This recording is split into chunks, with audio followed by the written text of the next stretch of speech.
Hi, Irene. Hi, Henry. Hey, friends. You're watching BrainStormAcres. I'm Henry. And I'm Irene. We live off-grid on 43 acres in northern Arizona in the high desert. It's about 60 miles to the Grand Canyon. We get 4 seasons, more or less. We do get snow in the winter. We get some hot in the summer, maybe more hot than we'd like. But we've lived here for 17 years full-time on our property. We've had quite a number of comments about the Christmas decorations.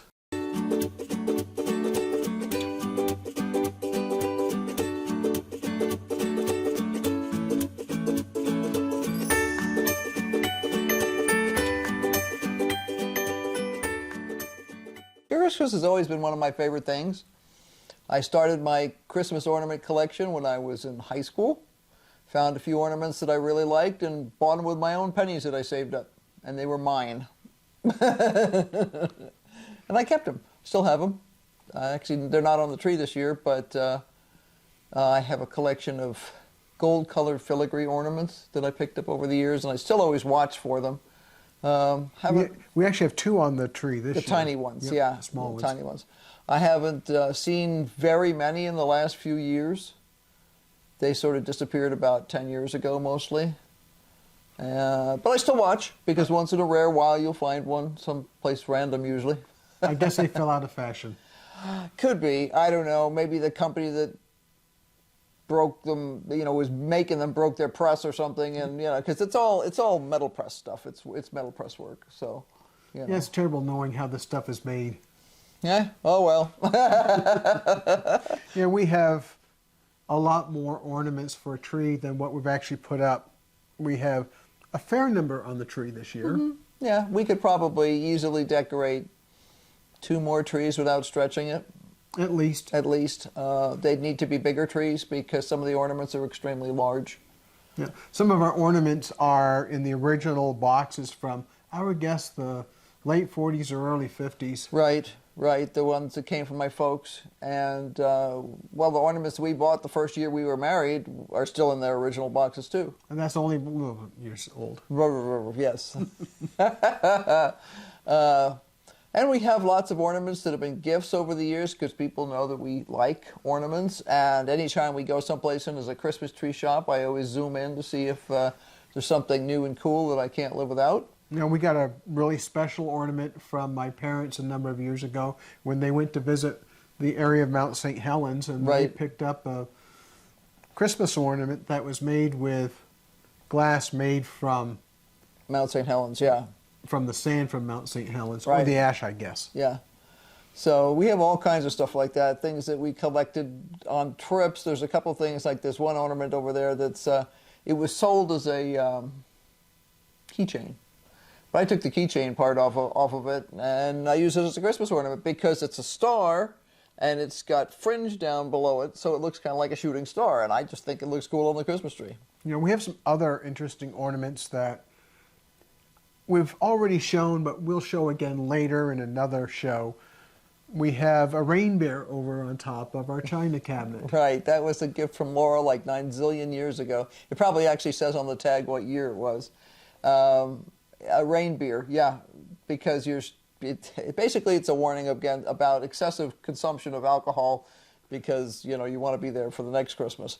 And, if you crash cars and stuff like that, you might not be.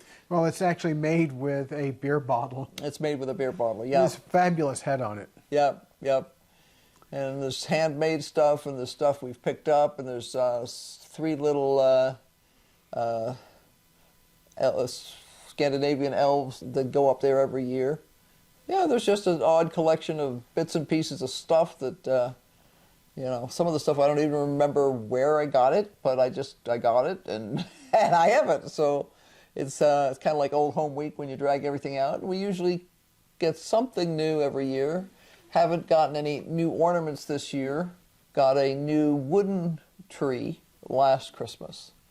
I'm very glad I did because I almost didn't because it was like, it's a little bit more than I want to spend and everything. Well, they're not available this winter. So I'm really glad that I did get it last winter. And the quality of the work that I'm seeing from someplace, wherever it is, like in China, is not as nice this year. Yeah, we So- also have a fair number of ornaments that came from Germany. Yeah, well, Germany and Poland and Czechoslovakia, a lot of the handmade stuff came from there. The hand-blown glass, for Yeah, sure. the hand-blown glass. But, you know, there were factories for making glass ornaments, probably using German and Polish and Czechoslovakian immigrants in the 40s and 50s in New Jersey, for instance, because a bunch of those ornaments came from New Jersey. Now, how many totes of ornaments do you think that we've brought into the house and stacked up in the bedroom so far this year? Well, counting everything, because we have other things besides ornaments. We have plates, we have advent calendars. I still don't have my nutcrackers out. I have the boxes sitting here, but I need to unpack them and get them up. Probably about 10 or 12. And that's not everything. There's still outside ornaments I didn't bother to bring in because I don't think we'll have time to do them this year. But those are big ornaments like you would get at Costco or Home Depot or something that are designed for hanging on trees outside, and they have to be bigger in order to show, you know, and they're generally speaking non-breakable. Yeah, when I was better able to get up on the ladder to get up high, I hung them out here in a cedar tree. Yeah, we did that a couple of years, and we also used one of the pignons one year that's got kind of a nice shape to it. Kind of busy this year, so we decided to focus on the inside of the house instead. I do have lights. We have lights on the wind tower. They actually live there all year round, and I don't turn them on except for special occasions. They're made in the form of a tree, a Christmas tree, actually. Right. They're made to look like there's a Christmas tree out there with lights on it. So the outline is, I think it's white, and then the inside stuff is the colored lights. And then I also have white lights on the fence that are the icicle lights. Yeah, I picked up some new lights for outside this year. Yeah. They're colored lights. Well, you've got some white ones and some colored ones. We haven't used those yet. These are all older ones. I had taken down the ones that died this past year. They'd been up there. They're designed to be left in place. They were good quality ones, but they'd been up there for A long time. I'm guessing 6 or 8 years. And a couple of the strings died. 6 or 8 plus 2, I think. Probably, and they died. A couple of the strands died. So I took down the ones that were dead, and they had literally crumbled just from being outside. And when I was scrounging through boxes the other day, found some more icicle lights that were white, and some of them were also white and blue. So I plopped all those out there yesterday while Henry was running an errand. So we got to come back to more lights. that's kind of the story of my life. I go out to do an errand and I come back and more Christmas lights, you know, it's one of those things that happens. More stuff, whether it's Christmas lights or other decor in the house or something that's been done outside or something Right, moved around inside. Yeah, I'm still not completely done. I haven't, I have, like I said, I have the Christmas village up, but I don't have the nutcrackers out yet. I have the other subsidiary Christmas village over there. I feel like there's still some stuff missing over the china closet, but I don't remember what, so I've got to go through something there. And the kitchen's not completely done. I haven't changed the tablecloth, and still got a fall, autumn sort of thing going on. And I need to change the picture of the poppy on the wall to a snowman. But most of the rest of the house is done. Nice earrings. Thank you. My silly little bows. But got to be cheerful. It's important. Now, we got this Christmas village over several years, quite a number of years ago. The vast majority, no, 99% of that was one purchase, and it was a very long time ago. There are a few of the accessories, like some of the extra people, and the Christmas tree that's here. I made that myself years and years ago I forget, it was one of those years when tiny little Christmas trees that were lit and fancy and everything else were very fashionable, and we just didn't have the kind of cash for that. So I said, well, I could make something like that, and I found a strand of grain of wheat. This was way before LEDs. A grain of wheat lights with and if one of these packages, it's packaged in the back here, is actually it's a box that the battery pack goes into. So when I turn this on in the evening, everything goes on except for the tree, and then I have to turn on the battery pack there and slide it back in the Christmas present and close it up. But 99% of this is from one kit.